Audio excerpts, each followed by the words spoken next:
Back to school, back in full swing, and it seems every district has a different plan when it comes to the classroom and COVID-19. Some districts are online only, others are in the classroom. Even more are somewhere in the middle. As coronavirus rages on, there is now a new type of educational experience. They call it the pandemic pod.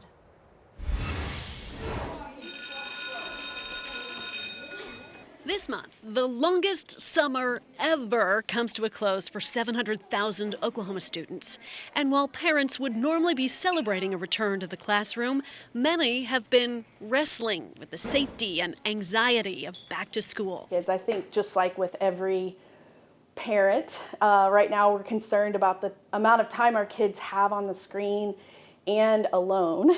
We were really looking at potentially hiring like a nanny or something to come into our house and kind of just help along. The spring semester was rough. Being, full-time working parents, it didn't work well for us.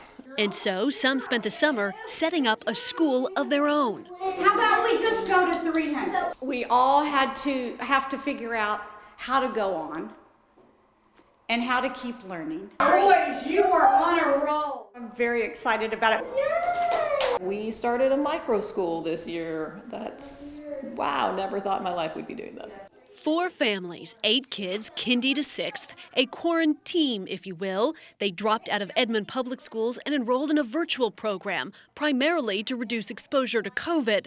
But homeschool has big challenges for working parents. My husband and I both work full-time jobs, and so it was quite a stressor thinking about the little ones and making sure that they actually got educated and were being watched during us trying to work and build a business. Neighbors recruited a few more and then hired a full-time teacher. Certified teacher and counselor as well. This is the 34th back to school for Teresa Van Zant. She never imagined her career in education taking a one-room schoolhouse kind of a turn until COVID. It was something totally different with education. It's something new. It's an adventure. A pandemic pod. Families pay in roughly $750 a month per student to offer a competitive salary for an experienced teacher. Some folks have thought about taking it out of their 529 plans. Some are just paying monthly. Others are just paying with savings that they have.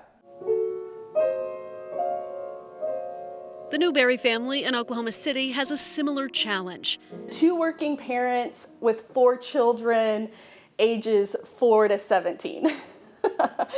Jonathan is a freshman, Madison a senior. Finn and Graham are kindergarten and first. They say the hardest season of parenting is teenagers and toddlers, and my husband and I are lucky to just do it at the same time. So when Oklahoma City Public Schools went virtual for the first 9 weeks, the Newberrys knew they'd need help. It worked for the spring, but it was unrealistically hard. Like, we just knew we had to reach out and use a community-based aspect to plan for an entire year.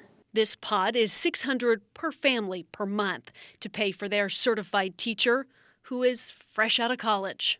If something happens and she needs to move on, I'll be looking for somebody else.